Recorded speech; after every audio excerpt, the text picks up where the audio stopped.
이번 본 강연에서는 인공지능 눈의 비밀, 컴퓨터는 사람을 어떻게 알아볼까라는 주제로 대구대학교 오유수 교수님을 모셨습니다. 오유수 교수님께서는 현재 대구대학교 정보공학부 정교수이자 AI 전문 스타트업 NWI의 대표이사로 재직 중이십니다. 지금까지 155편의 국내 논문과 17건 이상의 지식재산권을 보유하셨으며 특히 지난해에는 한국연구재단 우수성과 50선에 선정되어 교육부 장관상을 수상하신 컴퓨터 비전과 AI 응용 분야의 최고 전문가이십니다. 오늘 교수님께서는 컴퓨터가 사람을 알아보는 인공지능 눈의 비밀과 미세한 행동인식 기술의 원리를 흥미롭게 풀어주실 예정이십니다. 특히 이 기술이 발달장애 아동의 24시간 돌봄 시스템 등 우리 사회를 어떻게 따뜻하게 바꾸어 가는지 그 감동적인 여정을 함께 나누고자 합니다. 청중 여러분께서는 강연 중 궁금한 점이 생기시면 메모해 두셨다가 강연이 끝난 후 진행되는 질의응답 시간에 해주시면 됩니다. 그럼 꿈꾸던 과학자의 만남, 금요일의 과학터치 오유수 교수님의 강연 시작하도록 하겠습니다. 큰 박수 부탁드립니다. 네, 안녕하세요. 오유수입니다. 오늘 제가 하고 싶은 이야기는 인공지능 눈의 비밀인데요.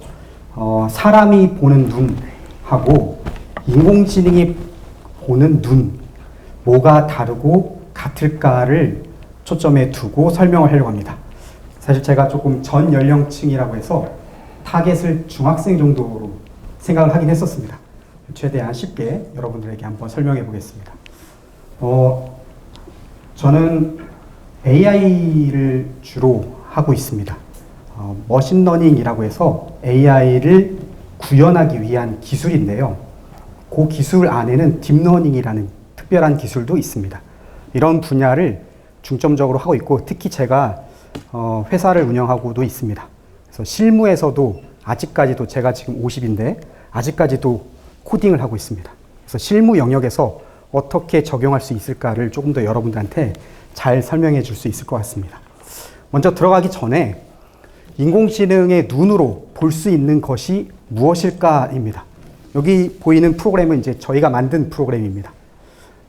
지금 학생들이 쉽게 왼쪽과 같은 프로그램을 만들 수가 있는데요. 카메라로 사진을 학습을 시킨 다음에 이 사진이 어떤 사진일까?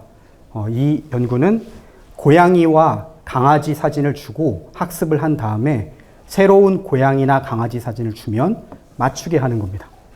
그래서 여기 영상을 보시면, 영상을 조금만 뒤로 보시면 학습이 되는 과정이었고요. 이 학습에 대한 결과들이 나오고 학습이 되고 나서 학습된 이 상태에 이미지를 올려서 저 이미지가 고양이 이미지다 또는 카메라로 강아지 이미지를 보면서 강아지다 라고 맞추는 이런 것들도 인공지능의 눈으로 보는 것입니다. 또 다른 것으로는 뭐 이런 우리가 간단한 게임도 생각해 볼 수 있을 것 같아요. 사진을 먼저 찍습니다. 사진을 찍은 다음에 찍은 사진을 퍼즐로 만드는 거죠. 퍼즐로 만들고 나서 여러분들이 실제로 퍼즐을 풀듯이 만들어진 퍼즐을 쉽게 풀어내는 것도 인공지능의 눈으로 해석을 한 다음에 가능해집니다. 여기 영상에서 보시면 지금 이제 사진을 올리고 있습니다.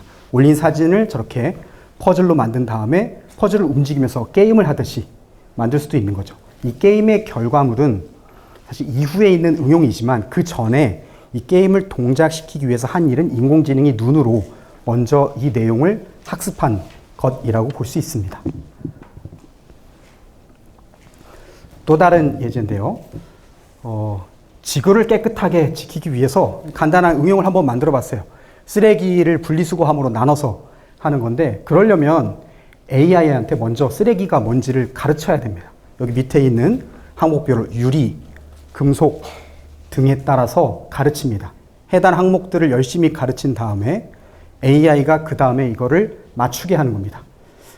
AI가 이걸 잘 맞추게 하려면 열심히 가르쳐야 됩니다. 여기 학생 여러분들이 처음 배우는 것하고 똑같아요. 처음 무엇인가를 배우면 계속 반복 학습을 하죠. 그 다음에 잘 맞힐 수 있죠. AI도 똑같습니다. 이렇게 맞춘 다음에 카메라에 비춰주는 겁니다.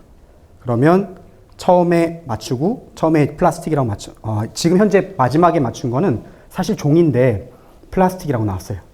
AI도 사람하고 똑같이 실수합니다. 잘못된 거죠. 그럼 이렇게 실수하면 또 가르칩니다. 사람하고 완전히 똑같다라고 생각하시면 되겠습니다. 또 다른 응용인데요. 요건 이따가 시간이 나오면 이 응용도 한번 해볼 수 있을 것 같습니다. 얼굴 인식은 이미 흔히 알려져 있죠. 여러분들 스마트폰 얼굴 인식으로 잠금 해제할 수 있죠. 그런 것들을 직접 만들어 본 겁니다. 다양한 각도에서 모자를 쓰고 벗고 안경을 쓰고 벗고 열심히 얼굴을 인식해 놓습니다. 인식을 하고 나서 해당 사용자가 누구다, 아무개 누구다라고 이름을 붙여놔요. 그 다음부터는 저 사용자를 인식하게 되면 여기는 지금 예나라는 이름으로 붙여놨는데요. 붙이고 나면 그 다음에 이 예나라는 사람의 얼굴이 비춰지게 되면 문이 자동으로 열리는 거죠. 만약에 다른 사람이거나 얼굴이 인식이 안 되면 문이 열리지 않는 이런 형태로도 응용을 할 수가 있습니다. 지금 제가 보여드린 이 예제는 여기 앉아 계시는 초등학생 여러분도 만들 수 있습니다. 간단하게 몇 번의 클릭만으로 만들 수 있는 것입니다.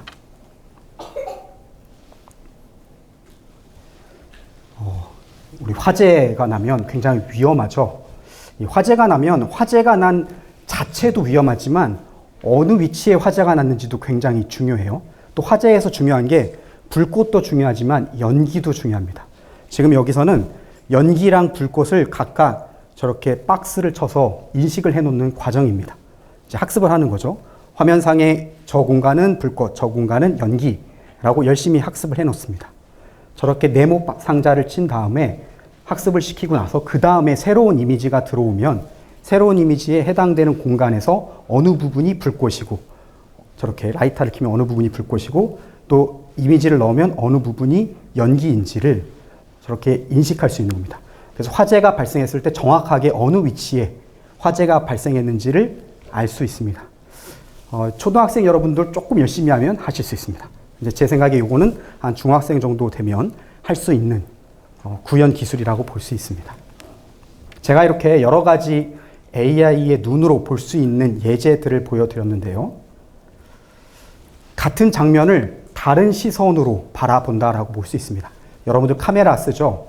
이렇게 자기 셀카도 찍고 어디 재밌는 곳 가서 친구들이랑 사진도 찍잖아요. 근데 카메라로 들어오는 정보가 AI가 들어오는 정보랑 조금 다르게 생각하면 되겠습니다. 사실 들어오는 것 자체는 똑같은데 이걸 어떻게 해석하느냐에 따라 달라집니다. 카메라는 장면을 기록하는 것입니다. 장면을 기록하고 그 정보들을 저장하는 거죠. 이 정보를 저장하기 위해서는 제가 조금 어려운 얘기를 해야 되는데요. 여러분들 컴퓨터의 모니터 혹은 TV 화면 있죠. 흔히 TV 화면이나 컴퓨터의 모니터를 얘기할 때 해상도라는 걸 얘기합니다. 해상도라는 게 얼마나 깨끗하고 잘 나오는지를 표현하죠. 근데 해상도를 표현할 때 숫자로 써 있어요. 1024 곱하기 768, 1024 곱하기 768, 가로에 1024개, 세로에 768개를 곱한 만큼의 네모 상자가 있다는 뜻입니다. 이 네모 상자가 그만큼 있는 거고 그 네모 상자 하나를 우리는 픽셀이라고 부릅니다. 다른 말로 화소라고 불러요. 이 픽셀, 화소가 하는 역할은 값을 표현하는데요. 색을 표현해요. 근데 이 색 값을 숫자로 표현할 수 있습니다. 그래서 그 픽셀의 정보를, 집합 정보를 카메라는 저장하는 방식입니다. 근데 AI도 마찬가지로 카메라를 씁니다. 근데 이 카메라를 그냥 저장하는 용도로만 쓰지 않고 다시 한번 학습을 시켜서 예측하고 응용하는 데 써먹는다라는 거죠. 그럼 학습을 어떻게 시키느냐면 그 들어온 각각의 픽셀 화소의 값들을 이해하도록 합니다. 흔히 이거를 패턴이라고 합니다. 그래서 그 값들의 변화, 이런 것들을 이해하는, 그래서 AI가 가진 눈은 장면을 이해한다라고 볼 수 있습니다. 조금 더 자세하게 설명을 해보면 조금 어렵겠죠? 컴퓨터가 처리하는 언어가 있어요. 사람이 쓰는 언어가 있어요. 자, 여러분들이 영어 공부 많이 하죠? 영어랑 한국어랑 달라요. 그 영어랑 한국어를 열심히 번역해야 되죠. 여러분들이 한국어 머릿속에서 생각한 다음에 영어로 번역해서 말합니다. 또 영어를 듣고 열심히 한국어로 번역해서 생각하죠. 요 사이에 번역이라는 과정이 있어요. 컴퓨터도 다른 나라 사람이라고 생각하면 돼요. 컴퓨터가 쓰는 언어가 있어요. 이거를 기계어라고 해요. 컴퓨터가 쓰는 언어랑 사람이 쓰는 언어가 달라요. 그래서 번역을 해야 됩니다. 컴퓨터가 쓰는 언어는 사실상 매우 단순합니다. 0하고 1만 알아요. 0, 1. 0이면 아니다, 1이면 맞다. 1이면 켜졌다, 0이면 꺼졌다. 이 정도만 알 수 있습니다. 단지 이 0, 1을 표현하는 것을 매우 많이 가지고 있어요. 그러니까 복잡한 정보를 다 표현할 수 있습니다. 이 0과 1로 표현하는 걸 비트라고 해요. 1비트라고 하는데요. 컴퓨터가 처리하는 단위가 사실 1바이트입니다. 이 1바이트는 8비트랑 같아요. 그래서 8비트면은 비트 하나가 0하고 1 두 개를 표현할 수 있다고 했죠. 그럼 8비트면 2의 8제곱만큼 표현할 수 있어요. 2의 8제곱이 얼마냐면 256이에요. 그러니까 256이 컴퓨터가 표현하는 기본 단위라고 생각하면 돼요. 특히나 이 픽셀이 표현하는 값은 하나의 픽셀이 표현할 수 있는 값은 256개입니다. 숫자로 표현하면 0부터 255입니다. 그래서 우리가 256색이라는 말을 쓰기도 하고요. 이 빨간색, 초록색, 파랑색 세 개의 색상을 각각 8비트, 8비트, 8비트에서 합쳐서 24비트. 이거를 트루 컬러라고 부르기도 합니다. 요즘에는 이제 여러분들이 TV나 이런 거 사실 때 4K, 8K라고 하는데 그 이전에는 트루 컬러라는 말을 많이 쓰셨을 겁니다. 요즘에 저거보다 색상을 더 많이 표현할 수 있기 때문에 그렇습니다. 그래서 카메라가 저장하는 저 정보는 RGB, R이 레드, 그린, 블루예요. 저 RGB의 각각의 정보를 픽셀에 있는 0에서부터 255 사이의 값으로 저장합니다. 제가 이 숫자를 어려운데 계속 설명하는 이유가 앞으로 제가 계속 보여드릴 인공지능 눈의 비밀에는 이 숫자가 중요합니다. 0에서부터 255 사이 값이 매우 중요하기 때문에 이것을 계속 말씀드리고 있습니다.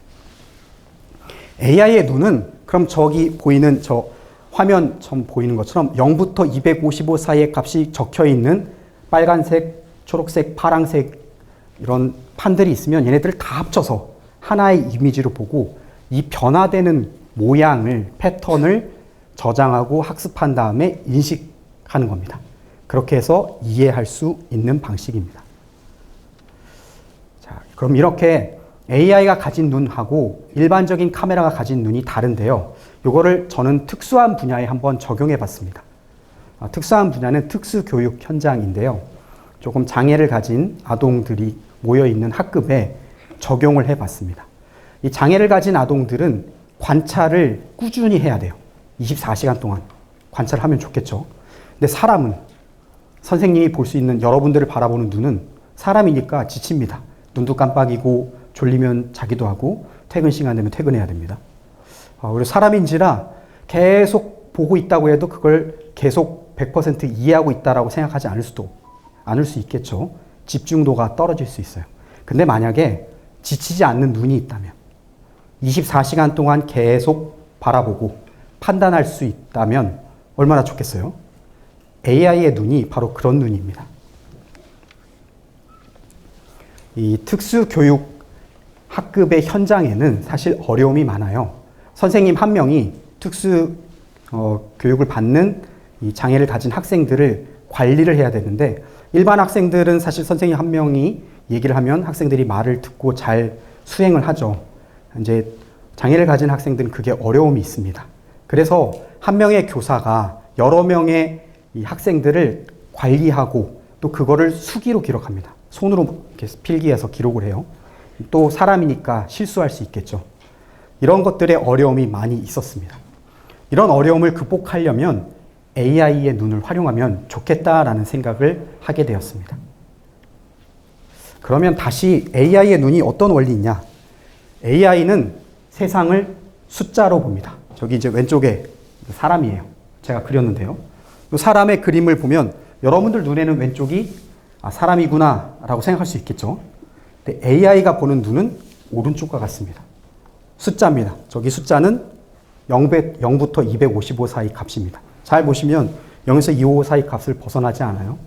그런데 이 숫자 중에서 오렌지색으로 제가 표시한 숫자가 있는데 저 정보들이 특히나 더 중요한 정보다라는 거고요. 사실 잘 살펴보면 완전히 똑같진 않지만 저 주황색으로 표시된 숫자의 영역을 여러분들이 이렇게 색을 칠해보면 왼쪽과 같이 될 겁니다.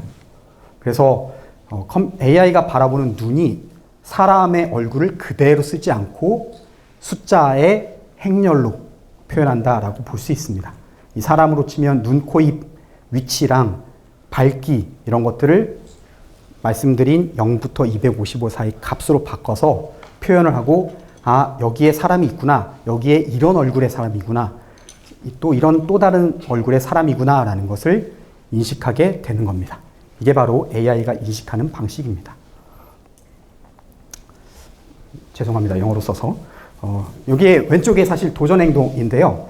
이 도전행동이라는 게 이런 특수학급에서 학생들이 하는 돌발 행동이에요. 자기를 위해 하는 행동이나 타인을 위해 하는 행동들이에요. 그러니까 스스로 막 때린다든지 남을 때린다든지 하는 행동이 있어요. 이런 행동들을 선생님 한 명이 제지하기 어렵기 때문에 AI의 눈이 그걸 판단해서 할 수 있으면 좋겠다라는 필요성에서 연구를 시작하게 되었습니다. 여기 왼쪽에 보는 게 발달장애 아동인데요. 저 아동이 지금 특이한 행동을 하고 있죠. 자기 머리를 막 때려요.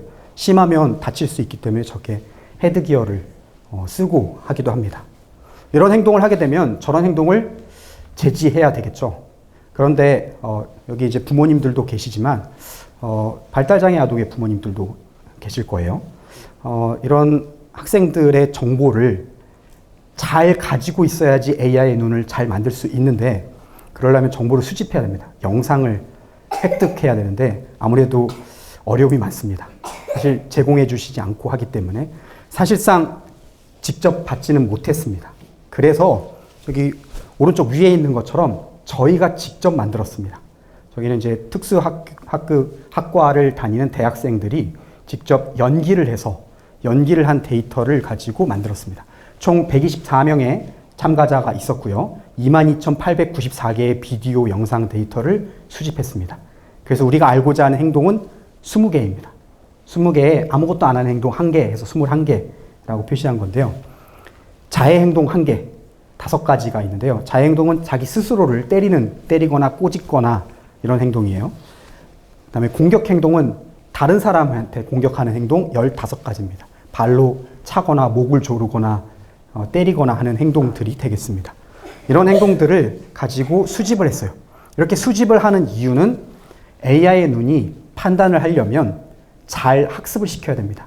여러분들이 새로운 걸 배우는 것처럼 잘 학습을 해야 되는 거죠. 그런데 이렇게 하기 위해서는 문제점이 여전히 많습니다. 특히나 교실이에요. 여러분들 교실 생각해 보세요. 교실에 학생들이 많이 있죠. 또 학생들이 막 왔다 갔다 해요. 자리도 막 자주 바꿔요. 근데 실제로 이 AI의 눈의 역할을 할 수 있는 카메라는 한 군데에 있어요. 고정되어 있습니다. 만약에 휴머노이드 로봇 같은 거라면 쫓아다니면서 열심히 잘 알 수 있겠지만 실제 카메라는 고정이 되어 있습니다. 고정되어 있는 공간에서 여러 명의 학생들이 있는 행동을 인식하기 위해서는 3가지의 큰 도전 과제가 있다고 생각했습니다. 첫 번째는 누가 누군지예요. 이미 얼굴 인식을 했기 때문에 사실 누가 누군지를 알 수 있죠. 근데 얼굴이 인식 안 되면 그런 상황도 있을 수 있겠죠. 또 카메라는 한 대예요. 사실 카메라를 저희가 이제 처음에 연구를 시작했을 때는 한 4개 정도 달고 싶었어요. 이 모서리 4군데에 달아서. 카메라를 많이 다는 것도 거부감이 있었습니다. 그래서 1개밖에 달 수 없었어요. 그럼 카메라가 1개면 카메라가 비치는 방향에 없는 사람, 학생들은 인식이 안 되겠죠. 또 카메라에 비치는 방향에서 학생과 학생이 서로 나란히 서 있으면 뒤에 학생은 인식이 안 됩니다. 가림 현상이 있어요. 그리고 행동을 하게 되면 그 즉시에 여러 명의 사용자의 행동을 각각 알아낼 수 있어야 돼요. 이런 도전 과제들이 있었습니다. 그래서 우리가 이거를 해결하기 위해서 풀어나간 방법들입니다. 사실 기술적인 방법들인데요. 이거를 조금 쉽게 설명해 보려고 합니다. 첫 번째가 사람 찾기입니다. 이 카메라로 들어오는 영상 속에서 사람을 찾는 거죠. 지금 여러분들 앉아있는 곳에 여기 사람이 굉장히 많이 있습니다. 이것도 카메라를 통해서 여러분들의 각각 개개인의 사람의 영역을 찾을 수가 있습니다. 먼저 이 숨바꼭질의 순례가 사람 찾는 것처럼, 숨은 사람을 찾는 것처럼 카메라가 사람들을 먼저 찾고 찾은 사람들을 이렇게 네모 상자를 씌웁니다. 이 네모 상자를 경계 상자, 경계 박스라고 불러서 조금 어려운 말이지만 바운딩 박스라고 부릅니다. 이 바운딩 박스는 사람의 크기만큼 딱 쳐져요. 여기 밑에 보면 사진이 있는데요. 이렇게 사람들이 있으면 사람들 겉에 이렇게 네모 상자들이 있죠. 이 네모 상자가 사람이다, 사람의 영역을 찾았다 라는 표시입니다. 자, 이렇게 사람을 머리끝부터 발끝까지 찾는 게 첫 번째 기술입니다. 두 번째 기술은 찾은 사람을 끝까지 따라가야 됩니다. 사실 사람이면 굉장히 쉬워요. 여러분들 움직여도 제가 눈으로 움직이는 거 다 쫓을 수가 있어요. 근데 카메라는 쫓을 수가 없습니다. 알려줘야 됩니다. 자, 이게 지금 왼쪽하고 오른쪽이 있는데 왼쪽은 아이디 1번, 2번, 3번. 그러니까 1번 학생, 2번 학생, 3번 학생의 이름이라고 생각해 보세요. 오른쪽은 2번, 1번, 3번이에요. 지금 1번하고 2번 학생이 서로 자리를 바꿨어요. 여기는 지금 시간이고 5초 전, 저기는 지금입니다. 5초가 흘렀을 때, 그러니까 결국은 학생들이 막 움직여요. 움직이면 카메라에서는 그 정보가 바뀐 거죠. 아까 카메라가 AI 눈이 처리하려면 영상을 숫자로 바꾼다라고 했죠. 숫자로 바꾸는데 그 숫자 값이 여기 왼쪽과 오른쪽은 바뀌어 있는 겁니다. 숫자의 값이 바뀌었으면 판단할 수 있는 건 뭐겠어요? 왼쪽과 오른쪽은 다르다라고 하겠죠. 그럼 이제 안 되는 거죠. 왜냐하면 왼쪽과 오른쪽이 사실 상황은 다르지만 여전히 1번, 2번 사람이 있는 거고 단지 1번과 2번이 위치만 바꾼 겁니다. 그래서 저 1번과 2번이 위치를 바꿨어도 여전히 1번은 1번이고 2번은 2번이라고 추적하는 기술이 필요합니다. 이렇게 시간이 흘러도 사람마다 고유한 이름표를 붙여서 그 이름표로 계속 추적하는 겁니다. 중요한 거는 시간이 흘렀다라는 거예요. 이 연구를 해서 개발하는 입장에서 봤을 때는 시간이 흐르는 것의 변화를 아는 게 굉장히 중요합니다. 아까 제가 짧은 영상으로 발달장애 아동의 자기를 때리는 행동을 봤는데요. 그 영상의 특성을 보면 짧은 시간 동안 반복적인 행동을 빠르게 합니다. 막 해요. 짧은 시간 동안 반복적인 행동을 하면 이걸 숫자로 바꾸면 숫자 값이 막 바뀌는 거죠. 다 달라요. 그래서 저한테 필요한 건 시간 정보, 또 각각의 장면의 정보가 필요한 것이었습니다. 그래서 시간이 흘러도 계속 추적할 수 있는 기술이 필요했습니다. 세 번째는 가림 현상이에요. 가려졌어요. 자, 얼굴이 보여요. 얼굴 보이면 사실 지금 얼굴 인식 굉장히 잘 되죠. 여러분들 스마트폰이나 얼굴 인식 잘 쓰고 있잖아요. 중국에서는 얼굴 인식으로 결제합니다. QR코드를 넘어서 얼굴 인식만으로 결제도 하고 있어요. 이렇게 잘 됩니다. 그런데 얼굴이 가려지면 안 되죠. 여러분들 고개 숙이고 이렇게 핸드폰 잠금 해제해 보세요. 안 되죠. 얼굴이 가려져도 여전히 같은 사람이라고 알고 싶은 겁니다. 왜냐하면 교실 환경에서는 학생들이 가만히 있지 않아요. 책상 밑에 앉기도 하고 뒤돌아서기도 하고 카메라에 있는 방향에서 서로 막 겹쳐 있고 뭉쳐 있기도 하고 쪼그려 앉아 있기도 하고 그렇습니다. 또 가만히 있다가 바깥에 나갔다 와요. 복도에 갔다가 화장실 갔다가 들어와요. 그런데 카메라는 같은 교실 공간 하나만 있어요. 여전히 계속 인식할 수 있어야 되겠죠. 그래서 탐정처럼 어떤 형태로 찾을 수 있을까 해서 힌트를 얻은 게 옷차림 정보입니다. 이 옷차림 정보를 알게 되면 얼굴이 안 보여도 이 사람을 찾을 수 있다는 거죠. 물론 옷차림만으로 누구가 누군지는 알 수 없어요. 적어도 한 번은 카메라에 얼굴이 비춰지긴 해야 됩니다. 근데 한 번이라도 비춰지면 누가 누군지는 알 수 있고 그 다음에 그 사람이 가려지거나 움직여도 계속 같은 사람이라는 것을 알 수가 있는 겁니다. 이렇게 처음에 한 번에 얼굴을 인식했어요. 그래서 이 사람은 1번 사람이구나 라고 알았어요. 그 다음에 뒤돌아섰어요. 뒤돌아서도 파란색 셔츠를 입은 1번 사람이구나 라는 것을 알 수 있는 겁니다. 이렇게 해서 가려져도 옷차림 정보와 얼굴 정보를 합쳐서 알 수 있게 되었습니다.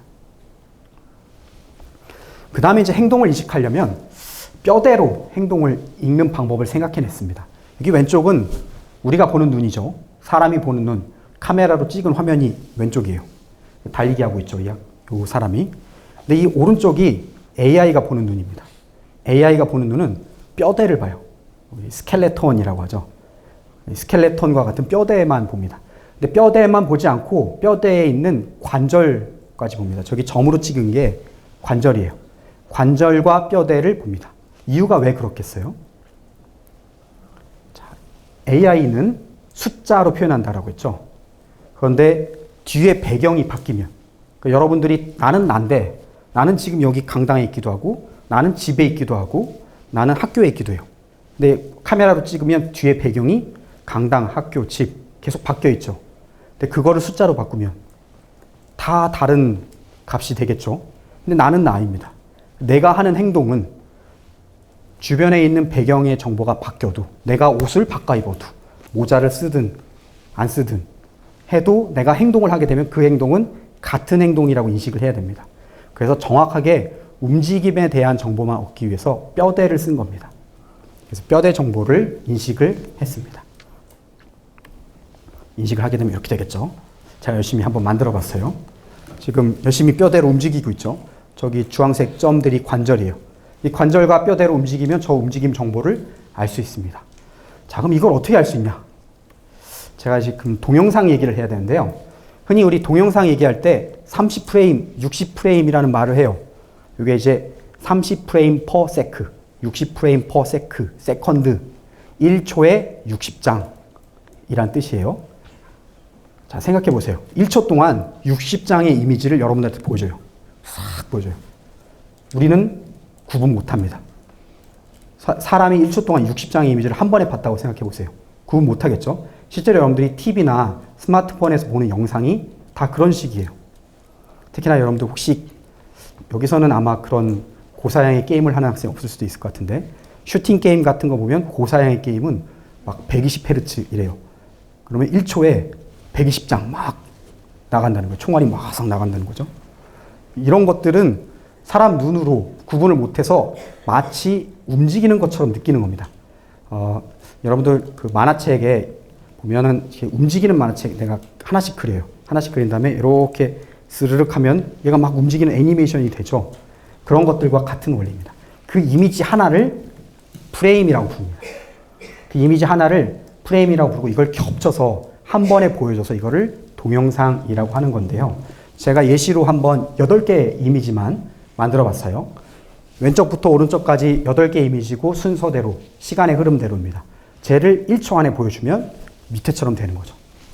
그럼 이제 다시 카메라 입장에서 보면 8장의 이미지인 거고 8개의 숫자 행렬들인 거죠. 숫자의 집합이 8개가 있는 거예요. 이거를 쓰는 겁니다. 실제로는 동영상은 60프레임이라면 60개의 숫자 행렬이 있는 겁니다. 이거를 AI한테 줘서 AI가 해석하게 하는 겁니다. 정보량이 상당히 많겠죠. 자, 이제 뼈대입니다. 혹시 이거 맞춰볼 사람? 1번, 2번, 3번. 어떤 행동인 것 같아요? 네. 1번. 손 흔드는 거. 네.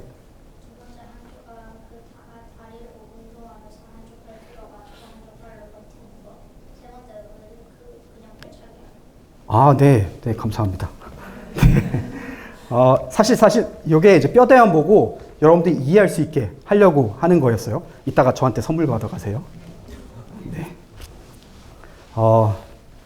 두 번째는 사실 쓰러짐을 표시한 거였는데, 손으로 짚고 있는 것처럼 느낄 수도 있겠네요. 이게 스켈레톤, 뼈대만 보고 어떤 행동인지 맞추는 거였어요.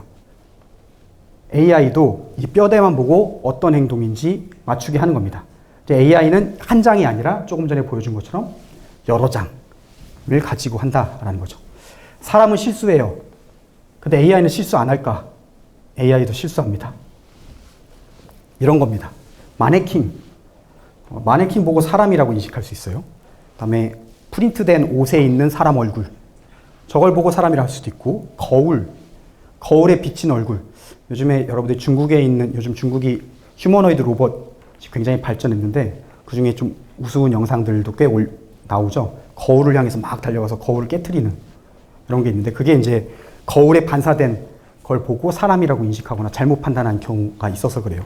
거울이나 창문에 비친 경우도 잘못할 수 있습니다.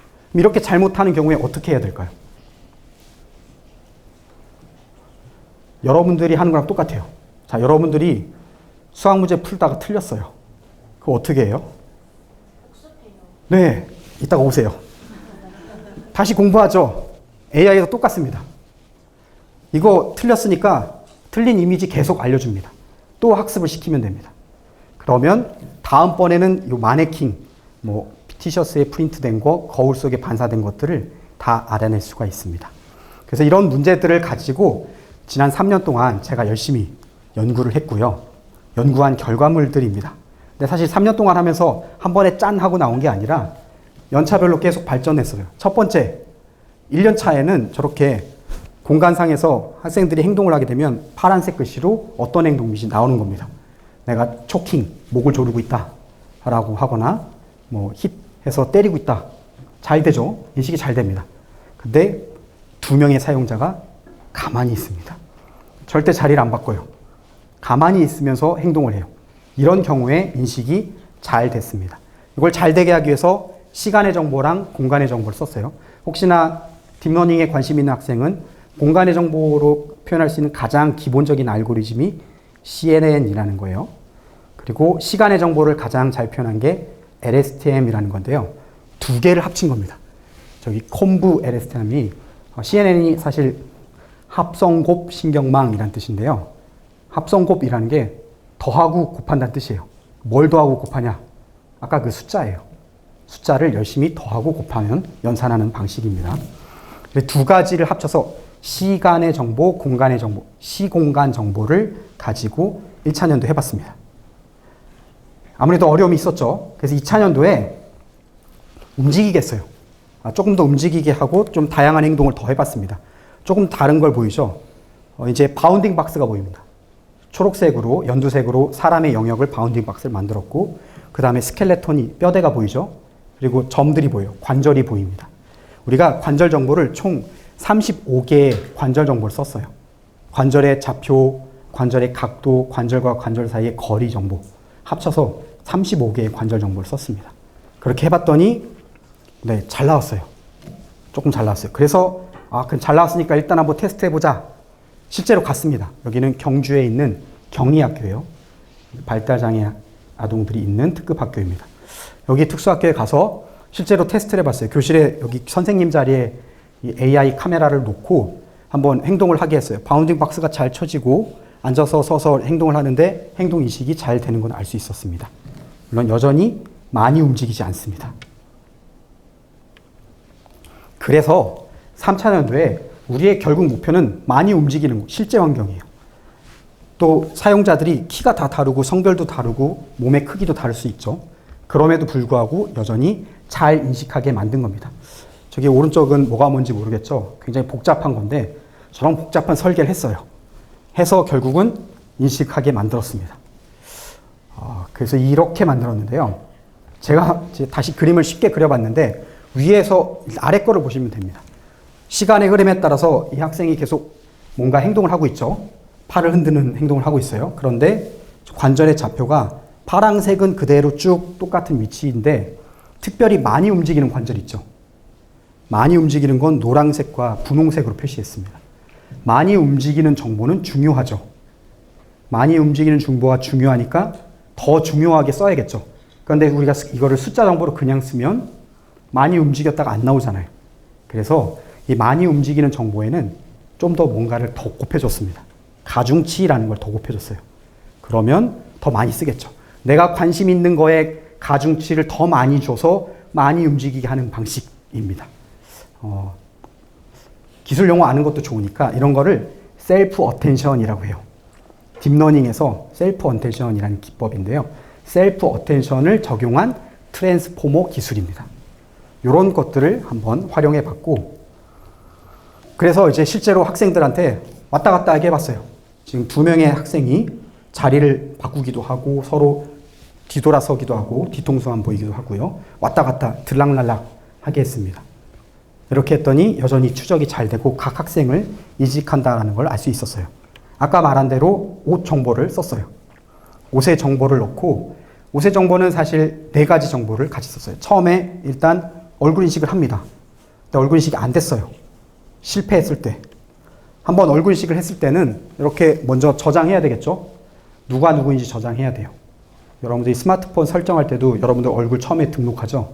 그런 것처럼 저장해야 됩니다. 저장하고 나서 여기 2명의 이름을 지었어요. NT랑 최라는 이름을 지었어요.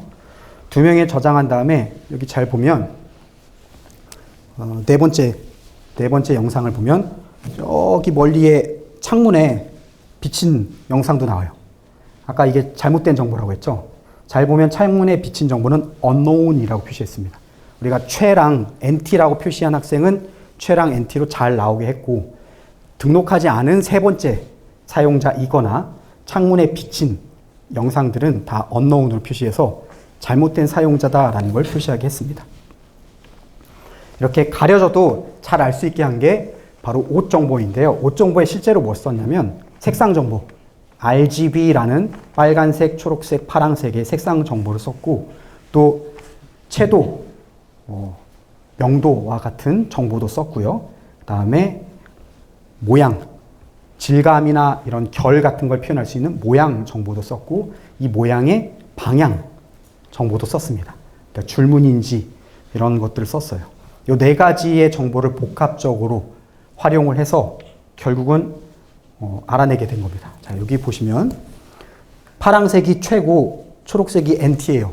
근데 지금 2명이 좀 왔다 갔다 하고 고개도 숙이고 저기 의자 밑에 숨기도 해요. 근데 여전히 NT라고 표시가 되고 있죠. 보이지 않는데도, 얼굴이 보이지 않는데도 여전히 인식을 하고 계속 추적하고 있습니다. 이런 기술이 있으면 이제 실제 교실 환경에서 각 사람의 행동을 알 수 있겠죠. 사실 여러분들의 일상적인 행동을 인식하는 건 조금 쉽습니다. 근데 이제 발달장애 아동의 그런 공격 행동이라고 하는 것은 특수한 행동을 매우 짧은 시간 동안 반복하기 때문에 사실 더 어려워요. 그래서 이런 기술이 꼭 필요했었습니다. 이렇게 해서 얘네들을 복합적으로 설계를 했어요. 영상을 찍은 다음에 얼굴이 인식되면 얼굴 인식으로, 안 되면 옷 정보를 활용해서 최종 추적을 해봤습니다. 그 결과 이렇게 잘 알 수 있게 된 거죠. 마지막 화면을 보시면 좀 더 쉬울 것 같아요. 이제 마지막 화면 3,000년대 마지막 결과인데요. 다양한 행동들을 다 했어요. 그리고 2명의 사용자가 있으면 1명이 가해자고 1명이 이제 피해자 이런 걸 인식하게 했는데요. 가해자가 이제 행동을 하는 사람, 피해자가 행동을 받는 사람이에요. 이렇게 해서 누가 누구에게 행동을 하고 있는지 이런 것들을 인식하게 했고 색상도 다르게 했고 그 정보를 표현했습니다. 이렇게 했더니 결과가 좋았다라고 말씀을 드릴 수가 있습니다. 물론 이거는 발달장애 아동의 행동 인식을 위해 썼지만 사실 여러 가지 응용 분야에 활용될 수도 있어요. 실제 폭력 행동이나 이런 곳에도 CCTV에 탑재를 해서 AI의 눈의 역할을 하게 할 수도 있습니다.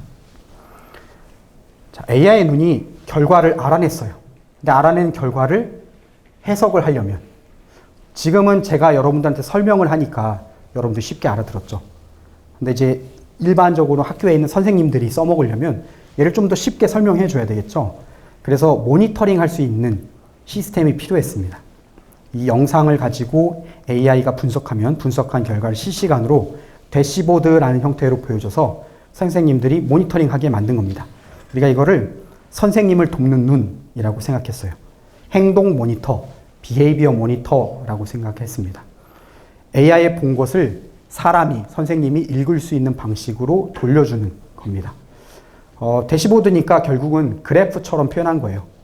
계산을 해서 그래프처럼 어떤 행동을 얼마큼 했고, 누가 얼마큼 했고, 언제 했고, 하루에 얼마 동안이나 그 행동을 반복했고, 이런 것들을 자동으로 기록하게 만든 겁니다.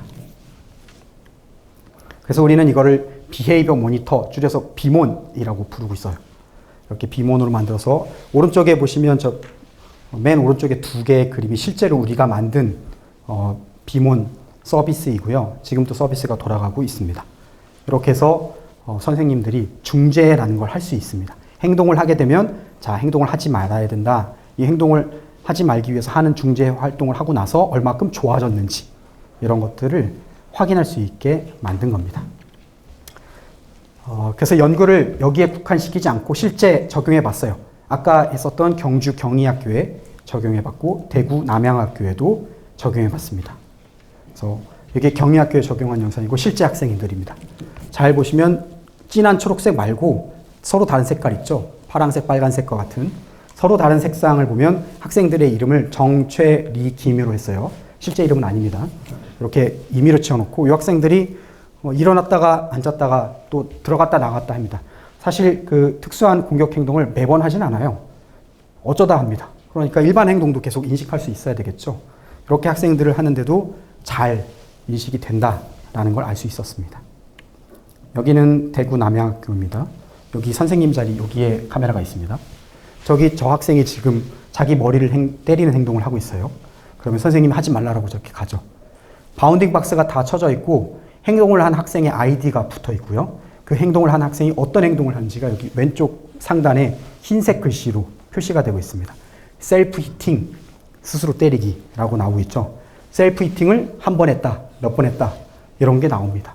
이렇게 인식을 한 다음에 오른쪽에 이제 숫자는 그 셀프 히팅을 한 정보를 아까 전에 설명한 비몬이라는 대시보드에 전송해 줍니다.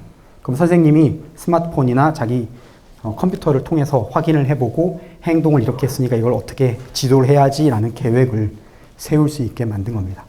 실제 적용을 해보니까 이 도전 행동이 90% 이상 감소됐습니다. 사실 이거는 저희가 굉장히 타이트하게 90%라고 했고 실제는 거의 다 없어졌습니다. 왜냐하면 바로바로 인식을 하게 되고 그거에 대한 피드백을 줄 수 있었기 때문에 굉장히 AI의 눈이 실효를 거두고 있구나라는 것을 알 수 있게 됐습니다. 이거는 이제 제가 저는 이제 박사기 때문에 연구를 한 업적의 결과물이고요. AI의 눈이 그럼 실생활에는 어떻게 활용이 될까? 제가 처음에 여러 가지 예제를 보여드렸죠. 그 중에서 하나 조금 쉬운 예제를 가지고 왔습니다. 포즈 게임이라는 건데요. 포즈가 자세죠. 자세를 뼈대로 인식합니다. 스켈레톤, 관절과 뼈대로 인식을 해요. 여러분들이 포즈를 취하게 되면 해당 포즈에 대한 것을 인식하게 되는 거죠. 여러분들이 취한 포즈로 게임을 만들 수도 있습니다. 어떻게 작동을 할까요? 포즈를 다양하게 만들 수 있는데 저는 이제 두 가지 형태로 만들어 봤어요. 왼쪽은 17개 관절을 쓰는 겁니다. 그냥 러프하게 17개 이렇게 쓰고 포즈를 취해요. 오른쪽은 133개를 씁니다. 잘 보면 저기 진하게 되어 있는 게 다 점이에요. 얼굴에 굉장히 많은 점들, 관절 정보를 다 썼어요. 133개를 쓰면 더 자세하겠죠? 다 잘 나오겠죠? 근데 이렇게 정보를 많이 쓰면 많이 쓸수록 아까 얘기한 숫자 행렬을 많이 써야 됩니다. 계산할 게 많아져요. 계산할 게 많아지면 컴퓨터가 힘들어 하겠죠? 느려집니다. 근데 얘네들은 계산할 게 적죠. 그거에 비해서는. 그럼 컴퓨터가 좀 더 빠르겠죠. 장단점이 있습니다. 이런 포즈를 취하면 여러분들이 여러분들만의 포즈를 취하세요. 그 포즈로 나는 이 포즈가 일 때 이 점수가 나오게 할 거야 라는 게임을 스스로 만드는 겁니다. 그래서 4가지의 모드를 한번 만들어 봤어요. 1인 모드는 여러분들이 지정한 포즈를 취하게 되면 점수가 나는 솔로 게임이고요. 2인 협력은 2명이서 똑같은 행동을 해야지만 점수가 올라가는 거고요. 2인 경쟁은 같은 행동을 하는데 먼저 하는 사람에게만 점수가 올라가는 행동이고요. 그 다음에 이제 저 2인 전투는 말 그대로 전투입니다. 팔로 때리고 발로 차면 됩니다. 실제로 때리면 안 되고 이제 발로 그 영역을 차면 돼요. 영역에 가게끔 팔로 영역에 가게끔 하면 됩니다. 한번 한 영상을 볼까요? 여기 왼쪽이 이제 실제로 포즈를 학습한 거예요. 카메라로 이렇게 하나 둘 셋 한 다음에 찍고 해당되는 포즈를 이렇게 저장합니다. 저장한 다음에 포즈가 뭐다 이렇게 써놔요. 그런 다음에 1인 모드에서는 그 행동을 하게 되면 저렇게 점수가 공이 올라가면서 점수가 올라가고요. 2명이 하는 모드에서는 2명이 같은 행동을 하면 점수가 똑같이 저렇게 공이 2개 똑같이 올라가죠. 그 다음에 여기 3번째는 둘 중에 빨리 하는 사람한테 점수가 올라가고 있죠. 공이 올라가는 순서가 다릅니다. 마지막 4번째는 서로 타격을 하고 있습니다. 타격을 하게 되면 타격한 정도에 따라서 점수가 올라가게 됩니다. 이 타격의 원리는 사실 굉장히 단순한데 뼈대가 있다고 했죠. 2명의 뼈대가 있어요. 그러면 이제 주먹에 해당되는 관절 좌표가 있겠죠. 이 주먹에 해당되는 관절 좌표가 상대의 뼈대에 가까이 갔느냐만 탐지하면 됩니다. 가까이 갔으면 점수를 올리는 거죠. 발도 마찬가지고요. 그런 형태로 계산을 해서 이 게임을 만들 수가 있습니다. 사실 AI의 눈은 여러 군데에 활용이 되고 있습니다. 요즘 자율주행 자동차가 굉장히 많이 뜨고 있는데요. 자율주행 자동차가 자율주행을 하려면 주변 상황을 잘 인식해야 됩니다. 주변에 차가 있든지 자전거가 있든지 사람이 있든지 뭐 신호등의 상황이라든지 이런 걸 잘 인식해야 돼요. 거기에 AI의 눈이 매우 많이 쓰이고 있습니다. 스마트폰의 카메라 이미 여러분들이 쓰고 있죠. 또 공공안전 시스템. 아까 전에 쓰러짐, 이상행동인데 폭력행동을 감지하는 CCTV에 탑재된 연구도 있고 실제로 적용된 사례도 있습니다. 그뿐만 아니라 이제 우리나라도 고령화 사회로 가고 있어요. 노인이 많아진다는 거죠. 그러면 이제 독거노인도 많아지고 있어요. 노인들이 갑자기 쓰러지거나 이런 행동을 하게 되면 바로 119에 신고를 누군가 해줘야 되는데 옆에 아무도 없으면 못하겠죠. 그럴 때 카메라가, CCTV가 인식해서 바로바로 신고를 해줄 수 있는 공공안전 시스템에도 활용이 되고 있습니다. 그리고 제가 한 교실의 돌봄 상황에도 쓰이고 있습니다. 그래서 저는 이 AI의 눈은 사실 카메라를 통해서 들어오는 정보를 학습을 시키고 그걸 통해서 예측하게 만드는 건데요. 어떻게 보면 감시가 하는 것처럼 보이겠지만 사실 감시가 아니라 지킴이 될 수 있다라고 생각합니다. 무조건 그런 건 아니지만 기술을 어떻게 누구를 위해서 어떤 방향으로 쓸 것인가에 따라서 달라질 수 있다라고 생각이 됩니다.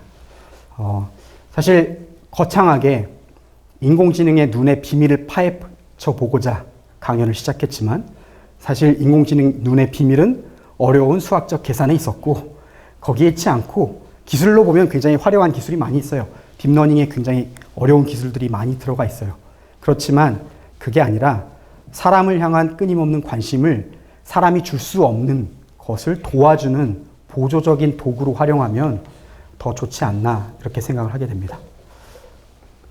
네, 이렇게 해서 제 강연을 최대한 쉽게 설명을 드렸습니다. 들어주셔서 감사합니다. 네, 오늘 강연을 통해 과학 연구의 즐거움을 함께 느끼는 시간이 되셨기를 바랍니다. 다음 금요일의 과학터치 강연은 세계사와 서양사로 이해하는 현대사회라는 주제로 다음 주 금요일 6월 19일 이 장소에서 있을 예정입니다. 많은 관심과 참여 부탁드립니다.